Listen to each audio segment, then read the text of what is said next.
আচ্ছা, পেজ নম্বর 232, পেজ নম্বর 232।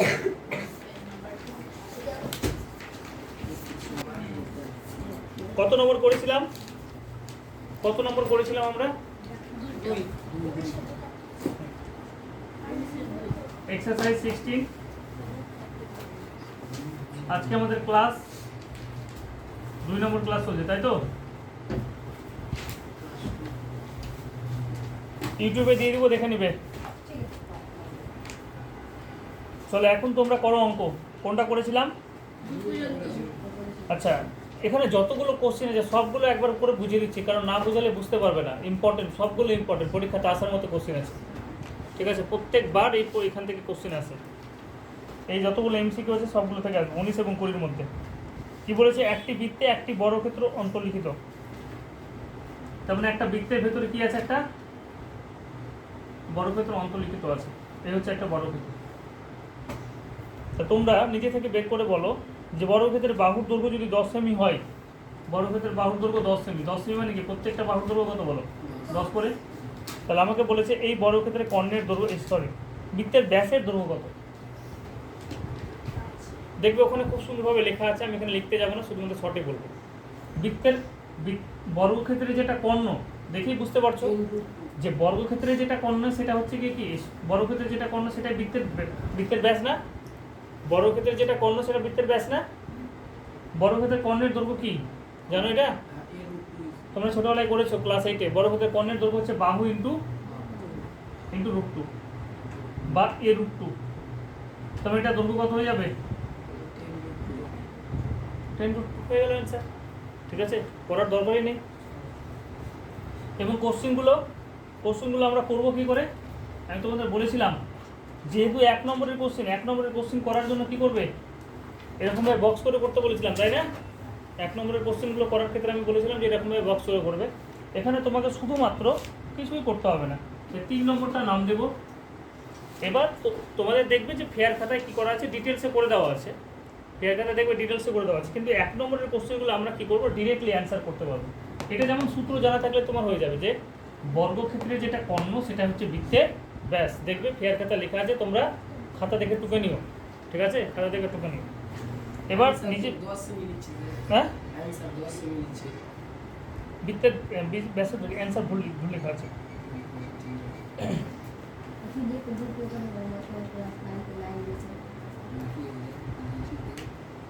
ও sorry, question ভুল বলেছি তো, কোশ্চেন ভুল বলেছি না। দুটো কোশ্চেন হয়, এটা একটা কোশ্চেন হয়ে গেলে পরেরটাও। এটা হচ্ছে তোমার কোশ্চেনটা ভুল বলেছি অ্যাকচুয়ালি। কোশ্চেন দুটোই আছে, কিন্তু যেটা বললাম সেটাও আছে পরীক্ষাতে। এরকম আছে ভুল বলেছি, আমরা ছবিটা ভুলে গেছি।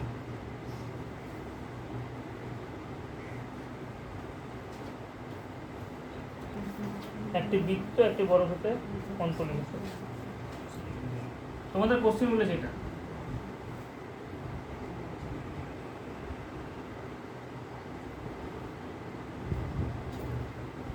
তোমাদের কোশ্চেন বলেছে, দুটোই কোশ্চেন আছে।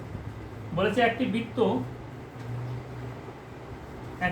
একটি বর্গক্ষেত্রে কি আছে? অন্তর্লিখিত। অন্ত মানে কি? ভেতরে আছে। দেখো বৃত্তটা কোথায় আছে? বর্গক্ষেত্রের ভেতরে আছে। তার আমাকে বলেছে এই বৃত্তের ব্যাসের দৈর্ঘ্য কত। তাহলে বর্গক্ষেত্রের যেটা বাহুর দৈর্ঘ্য সেটাই তো বৃত্তের ব্যাস, তাই না? এটা 10 সেমি হলে এটা কত হবে? 10 সেমি হবে। বুঝতে পারলে? বর্গক্ষেত্রের বাহুর যেটা দৈর্ঘ্য সেটা হচ্ছে বৃত্তের ব্যাস। তাহলে অ্যান্সার কত হয়ে গেল? অ্যান্সার হয়ে গেল এ। অ্যান্সার হয়ে গেল এ। বুঝতে পারলে? পরের কোশ্চেন দেখো কি বলেছে, অ্যান্সার হয়ে গেল। তো তোমরা পাশে এরকমভাবে ছবি আঁকো না, বসে কেন আছো? তোমরা এরকমভাবে ছবি আঁকো, বাড়িতে যখন ফেয়ার করবে এখানে একবার প্র্যাকটিস হয়ে যাচ্ছে অঙ্কটা। একটি বৃত্ত একটি বর্গক্ষেত্রে পরিলিখিত।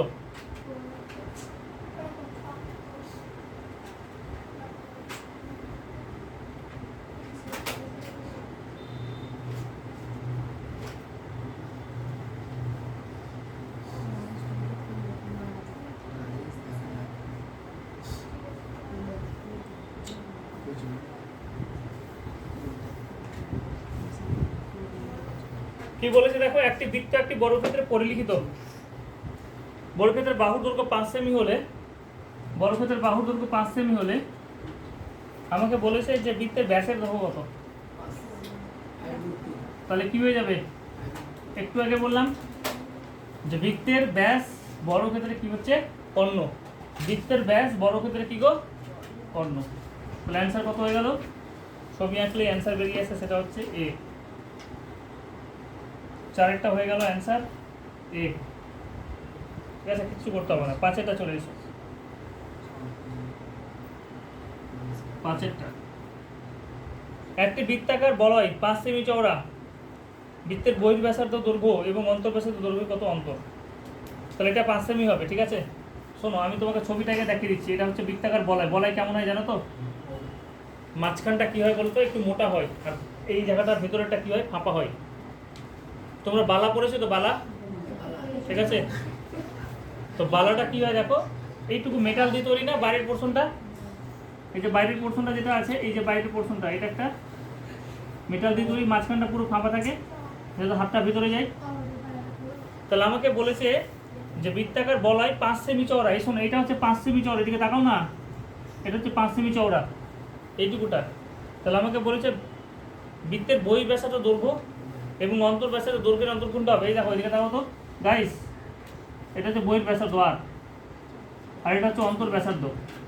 দুটোকে যদি বিয়োগ করি, এটা পড়ে থাকছে না, এইখান থেকে এটা যদি বাদ দিই, তাহলে এটা চওড়াটা পড়ে থাকছে না। তাহলে কি হয়ে যাবে, অন্তর্ব্যাসার্ধ দৈর্ঘ্যের অন্তর কি হবে, সেটা হচ্ছে তোমার 5ই হবে। তাহলে 5 মানে অ্যান্সার কোনটা, হয়ে গেল। Got it. এরকমভাবে তোমরা এমসিকিউ কোশ্চেন, মানে 1 নম্বরের যত কোশ্চেন থাকবে, সেটা সত্য মিথ্যা হোক, অথবা শূন্যস্থান হোক, অথবা তোমার এরকম 1 নম্বরের কোশ্চেন হোক, সেগুলো আমরা বক্স টেনে টেনে করবো। ঠিক আছে, এক্সপ্লেন যেটা দিব সেটা পাশে, অ্যান্সার হবে এইদিকে, এক্সপ্লেন যেটা দেবো এইদিকে, আর অ্যান্সার করবো এদিকে বাম দিকে, এরকমভাবে বক্স করে। ঠিক আছে, বুঝতে পারছি। তোমাদের ফেয়ার খাতায় তোমরা যখন অ্যান্সার করবে, তখন এক্সপ্লেনটা এইদিকে দিবে, অ্যান্সারটা এইদিকে করবে। ওখানে দেখবে ডিটেলসে বলা আছে, আমি আগে ডিটেলসেই করতাম, কিন্তু এখন তোমাদের পরীক্ষায় কি করছে, মাধ্যমিকের পরীক্ষায় ওদের ওখান থেকে, মানে পর্ষদ থেকে তোমাদের বোর্ড থেকে যেটা লেটার পাঠাচ্ছে, তোমাদের বোর্ড থেকে যেটা তোমাদের নোটিফিকেশান পাঠাচ্ছে, তাতে কিন্তু সব ডিটেলস লেখা আছে যে এরকমভাবেই করতে হবে, সেই জন্য এরকমভাবে করাচ্ছে। চলো নেক্সট কি বলেছে। এবার এটা সংক্ষিপ্ত কোশ্চেন যেটা আছে, এটা 2 নম্বরের কোশ্চেন। ঠিক আছে, যেগুলো 2 নম্বরের কোশ্চেন সেগুলো ডিটেলসে করে দেখাবো। ঠিক আছে, একটি অর্ধবৃত্তের পরিসীমা 36, তাহলে অর্ধবৃত্তের ব্যাসের দৈর্ঘ্য কত, চলো করি, চলো করো, সবাই করো।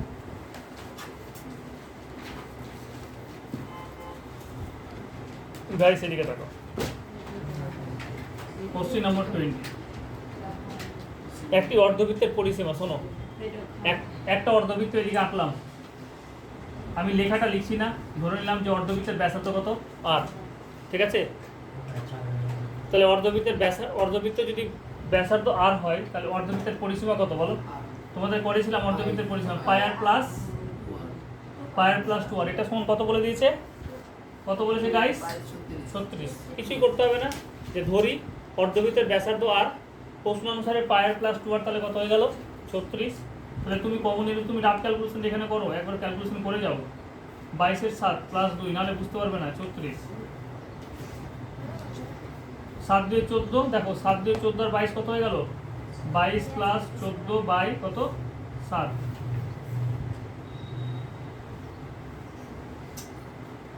36 বাই কত 7 সমান কত গো 36।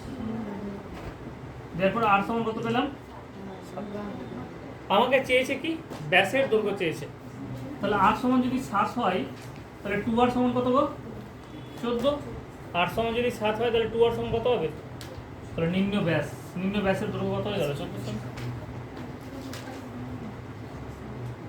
তাহলে ব্যাসের দৈর্ঘ্য পেয়ে গেলাম। ঠিক আছে, 14 সেমি, এটা অ্যান্সার। আমি আর লিখছি না কোনো কিছু ডিটেলসে। ঠিক আছে, হ্যাঁ কোশ্চেন, পরের কোশ্চেন যদি না পাই, তাহলে দেখবে কি অবস্থা হয়। এবার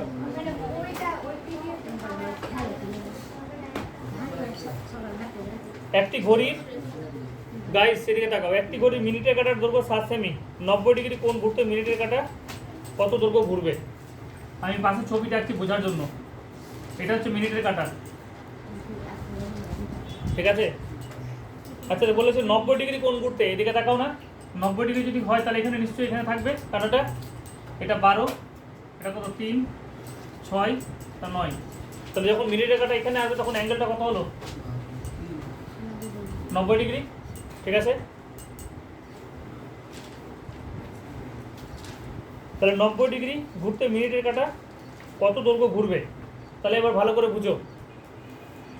90 ডিগ্রি দুইভাবে করা যায়। 90 ডিগ্রি ঘুরতে মিনিটের কাটা কি বলছো কত দৈর্ঘ্য ঘুরবে?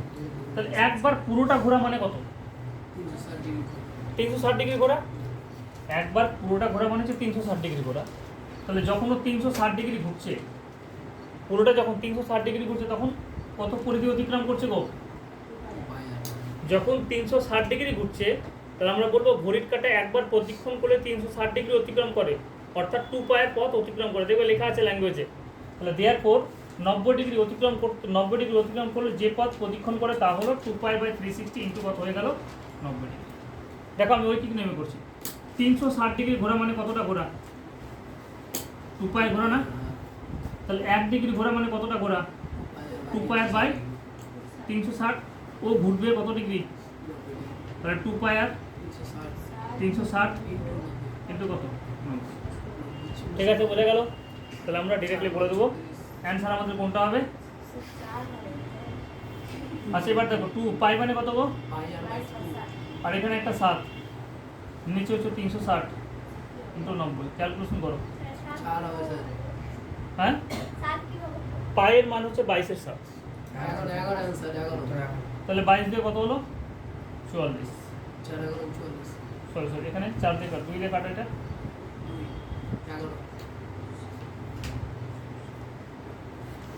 তাহলে 11 কি হয়ে যাবে? সেমি।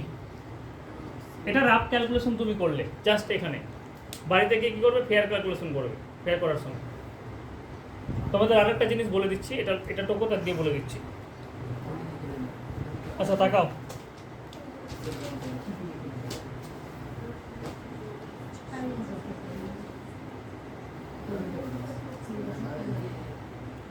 এই সোনাটিকে বোঝো। কোনো বর্গক্ষেত্রের অন্তর্বৃত্ত পরিবৃত্তের ব্যাসার্ধ অনুপাত। দেখো এদিকে তাকাও,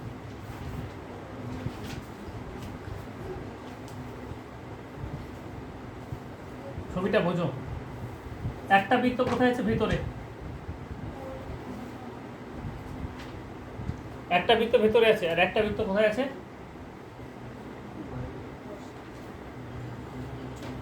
বাইরে। মোটামুটি হয়েছে ছবিটা, খুব একটা ঠিক হলো না। তাহলে আমি একটু আগে বললাম, এদিকে তাকাও, ছবি তোমাকে রাখতে হবে, নাহলে কিন্তু বুঝতে পারবে না। ছবিটা আঁকো সবাই। শোনো শোনো, এদিকে শোনো। দুটো ব্যাসার্ধ করেছি, একটা অন্তর্বৃত্তের করেছি, একটা বহির্বৃত্তের করেছি না? এবং যেটা বর্গক্ষেত্র আছে তার বাহুর দৈর্ঘ্য কত নিয়েছি? এ নিয়েছি। এবার আমাকে একটা জিনিস বলো, যে অন্তর্বৃত্তের ব্যাসার্ধ কত হবে বলো আগে। দারুণ জিনিস এটা, কিন্তু এখান থেকে দুটো জিনিস বলবো, যে অন্তর্বৃত্তের ব্যাসার্ধ কত হবে। একটু আগে তোমাদের বললাম যে বর্গক্ষেত্রের যেটা বাহুর দৈর্ঘ্য সেটা হচ্ছে গিয়ে অন্তর্বৃত্তের ব্যাসের দৈর্ঘ্য। ভালো করে দেখো তো, বর্গক্ষেত্রের যেটা বাহুর দৈর্ঘ্য সেটা অন্তর্বৃত্তের, বর্গক্ষেত্রের যেটা বাহুর দৈর্ঘ্য সেটাই কি হচ্ছে? অন্তর্বৃত্তের কি গো? অন্তর্বৃত্ত। ভিতরে বৃত্তটা দেখো, ওই বর্গক্ষেত্রের যেটা বাহুর দৈর্ঘ্য সেটা অন্তর্বৃত্তের কি হচ্ছে? ব্যাসের দৈর্ঘ্য না? তাহলে ব্যাসার্ধ যদি করি তাহলে কি হবে? a/2। যেটা ভিতরে বৃত্ত আছে তার ব্যাসের দৈর্ঘ্য হচ্ছে বর্গক্ষেত্রের বাহুর দৈর্ঘ্য। তাহলে ব্যাসার্ধ যদি বের করি তাহলে কি করবো? a/2 করবো। এবার বাইরের যেটা বৃত্ত, এটা আমি মুছে দিলাম। বাইরের যেটা বৃত্ত দেখো তো, ভালো করে লক্ষ্য করো তো। এবার যেটা বাইরের বৃত্ত আছে তার ব্যাসের দৈর্ঘ্য কোনটা? এই পুরোটা না? আর এই ব্যাসের দৈর্ঘ্য যেটা পুরোটা আছে সেটা বর্গক্ষেত্রে কি হচ্ছে? কর্ণের দৈর্ঘ্য না? তাহলে বর্গক্ষেত্রের কর্ণের দৈর্ঘ্য কি হয় বলো? a√2। তাহলে কর্ণের অর্ধেক যদি করি তাহলে কি হবে? ব্যাসার্ধ হবে। বুঝতে পারলে? কর্ণের অর্ধেক যদি করি তাহলে কি হয়ে যাবে? ব্যাসার্ধ হয়ে যাবে। বেশ, তাহলে আমার চেয়েছে কি? এবার আমার চেয়েছে কি? বলেছে কোনো বর্গক্ষেত্রের অন্তর্বৃত্ত পরিবৃত্তের ব্যাসার্ধের অনুপাত। অন্তর্বৃত্ত পরিবৃত্তের ব্যাসার্ধ অনুপাতও চাই, আবার অনেক সময় বলতে পারে অন্তর্বৃত্ত এবং পরিবৃত্তের ক্ষেত্রফলের অনুপাত। ঠিক আছে, আমি দুটো দেখিয়ে দিচ্ছি। প্রথমে ব্যাসার্ধের অনুপাত দেখে নাও। তাহলে ব্যাসার্ধের অনুপাত যদি করি তাহলে কি হচ্ছে? a/2 অনুপাত a√2/2। 2 2 কেটে গেল, এ কেটে গেল, তাহলে কি হচ্ছে অ্যান্সার 1:2। Got it guys? আমাদের বলতাম যে অন্তর্বৃত্ত এবং বহির্বৃত্ত যেটা আছে, দুটো বৃত্তের আমাকে যদি ক্ষেত্রফলের অনুপাত বলতো, তাহলে ক্ষেত্রফলের অনুপাত কী করতে বলতো? তোমরা বৃত্তের ক্ষেত্রফল যদিও জানো না, এটা মানে কি বলতো? 1/√2 না? এটাকে আমি যদি এরকমভাবে লিখি, এটা অ্যান্সার হয়ে গেছে, কিন্তু এখানে একটা অ্যান্সার শেষ। এক্সট্রা আমি করছি নোট বলে, যেটা তোমাদের টুকু, এটাও টুকু। আমি যদি এটাকে এরকম লিখি r/r তার স্কোয়ার, তাহলে 1/√2 তার স্কোয়ার, তাহলে কত হয়ে গেল? 1/2 1/2 হলো না? এটাকে আমি এরকমভাবে লিখলাম, উপর নিচে কি করে দিলাম πr², নিচে কি করে দিলাম πr², 1/2 হলো না? দেখা যাচ্ছে না? যাচ্ছে না? এবার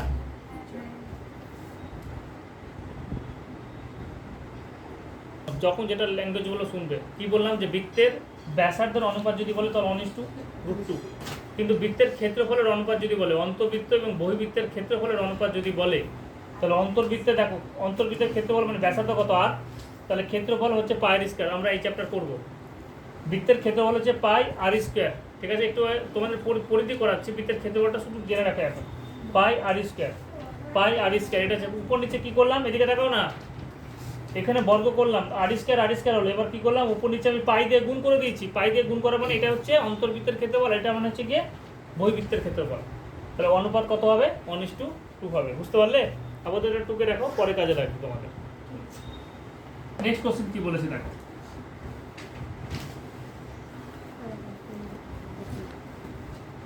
একটি বৃত্তের ব্যাসের দৈর্ঘ্য, সরি একটি, কোনটা কোনটা চারেরটা নাকি? চারেরটাই তো, চারের কোশ্চেন শুনবে কি বলেছে। একটি ঘড়ির মিনিটের কাটার দৈর্ঘ্য যে 7 সেমি, 15 মিনিটে কাটাটি কতটা ঘুরবে? 15 মিনিটে কাটাটি কতটা দৈর্ঘ্য ঘুরবে? তাহলে এবার একটা জিনিস আমাকে বলো, চলো, এখানে ছিল মিনিটের কাটা, 15 মিনিট মানে কি? এখানে 12 ছিল, 5 10 15, তাই না? এখানে একটা, এখানে দুটো, আর এখানে তিনটে, তাহলে মিনিটের কাটাটা কোথায় চলে এলো? এখানে চলে এলো। তাহলে 15 মিনিটে কতটা ঘুরলো বলো? এদিকে তাকাও, তুমি দেখতে পাচ্ছ যে 360 ডিগ্রি যখন ঘুরছে,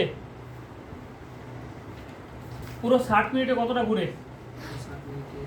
দেখো মিনিট দিয়ে বলেছে, পুরো 60 মিনিটে কতটা ঘুরে বলো তো? মিনিটের কাটা কতটা ঘুরে? 2π ঘুরে না? পুরো 60 মিনিটে কতটা ঘুরে? এক পাক ঘুরে না 2π ঘুরে? তাহলে 15 মিনিটে কতটা ঘুরে? 15 দিয়ে গুণ। পুরো 60 মিনিটে যদি 2π ঘুরে, পরে দিয়ে ঘুরছে তো, একবার ঘুরছে মানে 2π, তাহলে 15 মিনিটে কতটা ঘুরে? 2 × 22/7, আর মানে কত আছে? আর মানে কত আছে? 7 / 60 × 15, আবার কত আসবে? 11। একই কোশ্চিনকে দুই ভাবে দিয়েছে, ওখানে বলেছে এটা 90 ডিগ্রি, আর এখানে বলেছে এটা কি মিনিট দিয়ে বলেছে। 90 ডিগ্রির জন্য কি করেছিলাম? 360 ডিগ্রি দিয়ে বলেছিলাম, আর এখানে মিনিট দিয়ে বলেছে মানে কি করলাম? 60 মিনিট দিয়ে, ব্যাস তাহলে হলো।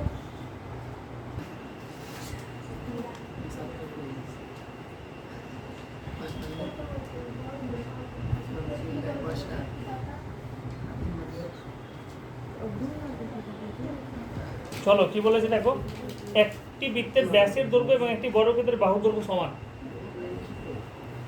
একটি বৃত্তের ব্যাসের দৈর্ঘ্য এবং একটি বর্গক্ষেত্রের বাহুর দৈর্ঘ্য সমান। ধরে নাও বৃত্তের ব্যাসার্ধ আর, তাহলে ব্যাসের দৈর্ঘ্য কত হলো? ধরে নাও বৃত্তের ব্যাসার্ধ হলো আর, তাহলে ব্যাসের দৈর্ঘ্য কত? 2r। এবং ধরে নাও যে বর্গক্ষেত্রের বাহুর দৈর্ঘ্য হচ্ছে গিয়ে কত? a।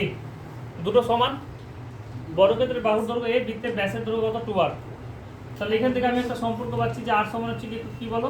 a/2। বেশ, আমাকে বলেছে তাদের পরিসীমার অনুপাত, তাদের পরিসীমার অনুপাত। তাহলে বর্গক্ষেত্রের পরিসীমার সূত্র আমাকে বলো। তাদের বৃত্তের ব্যাস, আচ্ছা প্রথমে বৃত্তের পরিসীমা বলো। বৃত্তের পরিসীমার সূত্র কি? 2π। বর্গক্ষেত্রের পরিসীমার সূত্র কি? 4a। বৃত্তের পরিসীমা যেটাকে আমরা পরিধি বলি, বৃত্তের ক্ষেত্রে বর্গক্ষেত্রের ক্ষেত্রে যেটা পরিসীমা হচ্ছে বৃত্তের ক্ষেত্রে সেটাকে পরিধি বলি। তাহলে বর্গক্ষেত্রের ক্ষেত্রে আমরা কি পেয়ে গেলাম, পরিসীমা হচ্ছে 4a, বৃত্তের ক্ষেত্রে কত হবে 2π r, দুটো সূত্র জাস্ট। পাই মানে কত বলো 22 আর মানে কি গো a/4, 2 এর সাথে 2 কেটে গেল, এর সাথে এই কেটে গেল, এখানকার একটা 2 এখানকার একটা 2 এর সাথে কাটলো, কত হলো 11। তাহলে কি পেলাম এখানে 11/7, আর এখানে কি পেলাম ক্লিয়ার করে লিখছি 2, 2 দিকে 7 দিয়ে গুণ করে দাও, তাহলে 11, 7 কেটে গেল, 7 দিয়ে কত 14। বুঝাতে পারলাম? তুমি শুধু একটাই জিনিস লিখবে যে ধরি বর্গক্ষেত্রের ব্যাসার্ধ এবং বৃত্তের বাহুর দৈর্ঘ্য, বর্গক্ষেত্রের ব্যাসার্ধ হলো r একক এবং বৃত্তের বাহুর ভুল বলছি, বৃত্তের ব্যাসার্ধ হলো r একক এবং বর্গক্ষেত্রের বাহুর দৈর্ঘ্য হলো কত a একক। প্রশ্ন অনুসারে 2r সমান a, r সমান a/2, দেখো নিম্নে অনুপাত 2π এর অনুপাত কত 4 এ ক্যালকুলেশন করে নামিয়ে দিই। চলে এসো প্রথম দিকে, আজকের 5টা কোশ্চেন তোমাদের জন্য। আজকের 5টা কোশ্চেন গাইস শোনো, কোষে থেকে 16 এর আমরা প্রথম দিকের অঙ্কগুলো করছি, একটু ভালো করে তোমরা লক্ষ্য করো। সমস্ত অঙ্ক করে দেওয়া আছে এখানে, আমি চাইছি যে রাফ প্র্যাকটিস করো, বাড়িতে গিয়ে আরেকবার ফেয়ার করে নাও, ঠিক আছে? অঙ্কগুলো দেখে দেখে করলেও করা হয়, ওটাকে করা বলে অঙ্ক। আরেকবার প্র্যাকটিস করে নিবে, একটা চ্যাপ্টার 3বার প্র্যাকটিস করে নেওয়া, তুমি 90% অঙ্ক করতে পারবে যদি তুমি বুঝে গিয়ে থাকো ভালো করে। ভালো করে শুনো কি বলেছে, দুটো অঙ্ক করাবো। 35 মিটার দৈর্ঘ্যের ব্যাসার্ধ বিশিষ্ট একটি বৃত্তাকার তারের রিং তৈরি করতে কত লম্বা তার নেব? বলেছে 35 মিটার দৈর্ঘ্য বিশিষ্ট একটি বৃত্তাকার তারের রিং তৈরি করতে 35 মিটার দৈর্ঘ্য বিশিষ্ট, 35, প্রথম দুটো খুব ইম্পর্টেন্ট না, তবু একবার দেখে দিচ্ছি, তাহলে তোমরা যখন বলছো তখন দেখে দিচ্ছি। আগে দুইয়েরটা করো। 35 মিটার দৈর্ঘ্যের ব্যাসার্ধ বিশিষ্ট একটি বৃত্তাকার রিং, এই শুনে দিকে থাকো, এটা হচ্ছে বৃত্তাকার একটা রিং যার ব্যাসার্ধ কত হলো 35। তাহলে আমাকে বলেছে তারের দৈর্ঘ্য কতটা হবে, তারের দৈর্ঘ্য কতটা হবে, ঠিক আছে? কি হলো তারের দৈর্ঘ্য হচ্ছে কি, দেখো এটাকে যদি আমি খুলে দিই, ধরো এই জায়গাটা আমি কাটলাম, এই জায়গাটা আমি কাটলাম, কাটলে কি হয়ে যাবে, একটা বড় তার হয়ে যাবে না? এটা যদি সোজা করি তাহলে কি হয়ে যাবে, একটা বড় তার হয়ে যাবে। এই তারের দৈর্ঘ্য কত হবে বলো, এই তারটার দৈর্ঘ্য কত হবে, কি হবে, এটার পরিধি না, এটার পরিধি যেটা হবে সেটাই তো এই তারের দৈর্ঘ্য। তাহলে এটার পরিধি যদি বের করি তাহলে কত হবে বলো, তাহলে তারের দৈর্ঘ্য মানে বৃত্তাকার তারের পরিধি, তাহলে বৃত্তাকার তারের পরিধি কত, 2π মানে কত 22/7 এবং কত 8 এত মিটার, যেটা পরিধি সেটাই তো তারের দৈর্ঘ্য, তাই না? 7 দিয়ে ক্যালকুলেশন করো, 5 7 35, 5 2 10, তাহলে 200 কত হয়ে গেল 20।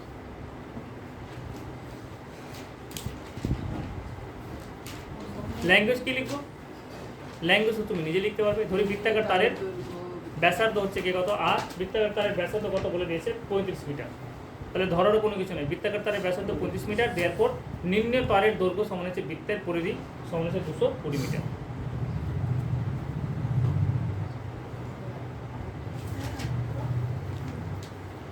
তারপরটা কি বলেছে, একটি ট্রেনের চাকার ব্যাসার্ধ দৈর্ঘ্য 0.35 মিটার, 1 মিনিটে চাকাটি 450 ঘুরলে ট্রেনটির গতিবেগ ঘন্টায় কত হবে? খুব সুন্দর কোশ্চেন, ঠিক আছে? বুঝে দিই এটা,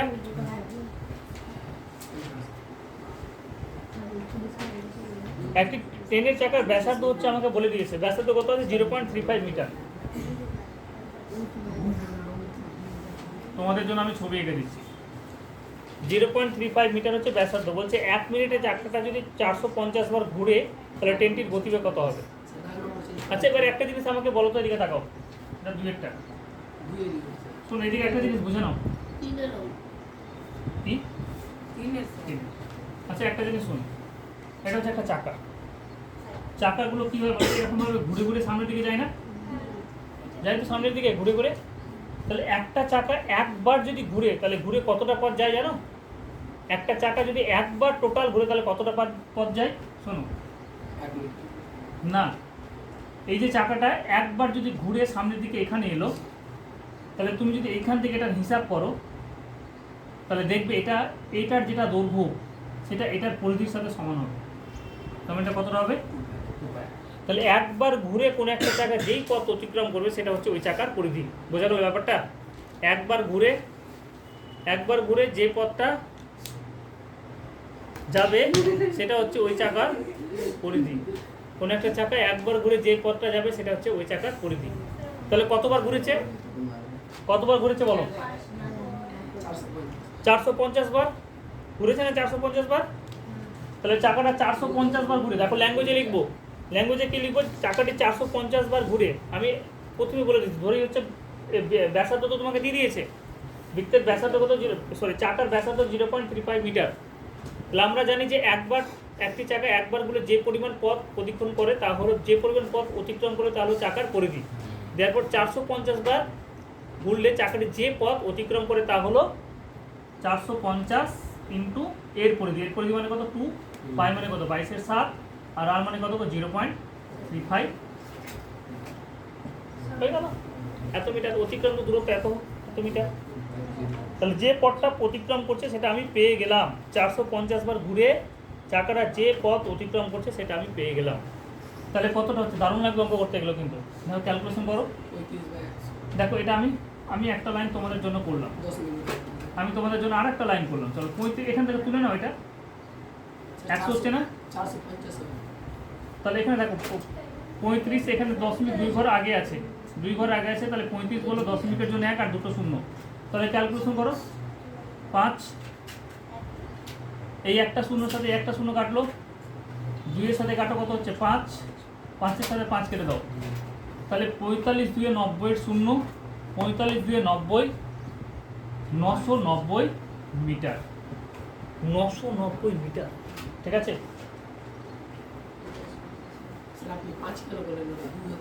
কোনটা?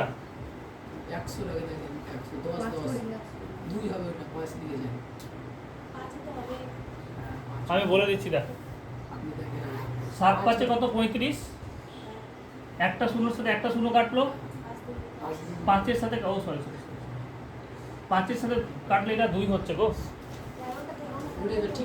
তাহলে 2 এর সাথে এটা কেটে যাচ্ছে, তাহলে ঘুরে একই ব্যাপারই হচ্ছে। তাহলে লিখতে ভুল করেছি। তাহলে কত হয়ে যাচ্ছে? 990 মিটার। তাহলে বোঝা গেল তো? 450 বার যদি ঘোরে তাহলে কত পথ অতিক্রম করলে সেটা আমরা পেয়ে গেলাম। এবার তোমাদের একটা জিনিস বলেছিলাম, মনে করো, অতিক্রান্ত দূরত্ব। দেখবে খুব সুন্দরভাবে তোমাদের ডিটেলসে বলে দিয়েছে একবারে। অতিক্রান্ত দূরত্ব সমান হচ্ছে গতিবেগ ইন্টু কি সময়। তাহলে কোনো জিনিসের, কোনো অবজেক্টের যদি আমি গতিবেগ বের করতে চাই তাহলে সেক্ষেত্রে কি করব? তার অতিক্রান্ত দূরত্বকে আমরা কি দিয়ে ভাগ করে দেব? সময় দিয়ে। তার অতিক্রান্ত দূরত্বকে আমরা কি করবো গো? সময় দিয়ে ভাগ দিয়ে দেব।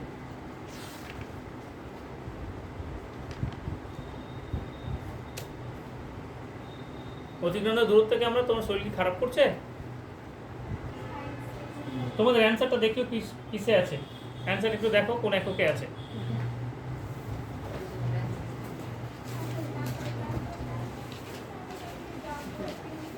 মিটার। শোনো, আমরা যেটা পেলাম এখানে যেটা একক, দেখো আমি করছি এটা, এখানে যেটা একক দেওয়া আছে সেটা কিসে দেওয়া আছে গো? 1 মিনিট লেখা আছে না? ভালো করে বুঝবে এই জায়গাটা, নাহলে অসুবিধা হয়ে যাবে। এটা মিটারে আছে, এটা কিসে আছে বলো? মিনিটে আছে না? আমাকে বের করতে হবে কিমি পার আওয়ারে। আমাকে যেটা বের করতে হবে সেটা হচ্ছে কিমি পার আওয়ার। তাহলে এখানে দেখো 990কে তুমি যদি কিলোমিটারে করতে চাও তাহলে কি করবে? 990কে তুমি যদি কিলোমিটারে করতে চাও তাহলে কি করবে বলো? 1000 দিয়ে কি করবে? ভাগ করবে। কারণ 1000 মিটার সমান হচ্ছে কি বলো? 1000 মিটার মানে হচ্ছে 1 কিলোমিটার। 1000 মিটার মানে হচ্ছে 1 কিলোমিটার। তাহলে আমরা কি করবো? 1000 দিয়ে ভাগ করবো, তো এটা কিমি চলে যাবে। আচ্ছা, এখানে 1 মিনিট আছে। 1 মিনিট মানে আমি যদি ঘন্টায় করি তাহলে কি করবো বলো? মিনিটকে ঘন্টায় করছি তাহলে কি করবো বলো? 7 দিয়ে ভাগ করবো। 1 বাই কত হয়ে গেল? 60, এত ঘন্টা। বুঝতে পারলে? কারণ এককটা কিসে আছে? কিমি। তুমি যদি এখানে এই এককটা লিখো কোনো অসুবিধা নেই, কারণ আমাদের একক দিয়ে দিয়েছে অন্য কিছু। কিমি পার ঘন্টাতে আমি করছি। তাহলে এখানে 0 0 একটা কেটে গেল, 99/100 ইন্টু কত 60, তাহলে এখানে কি হয়ে গেল এত কিমি পার ঘন্টা। ক্যালকুলেশন করো, শূন্যর সাথে এখানে একটা শূন্য আরও কেটে গেল, ঠিক আছে। 6 9 54 4, 6 9 54 4, 6 9 54 আর 5 কত 59, 59, 59কে আমি 10 দিয়ে ভাগ করলাম, তাহলে 59.4, 59.4, ঠিক আছে। বোঝাতে পারলাম?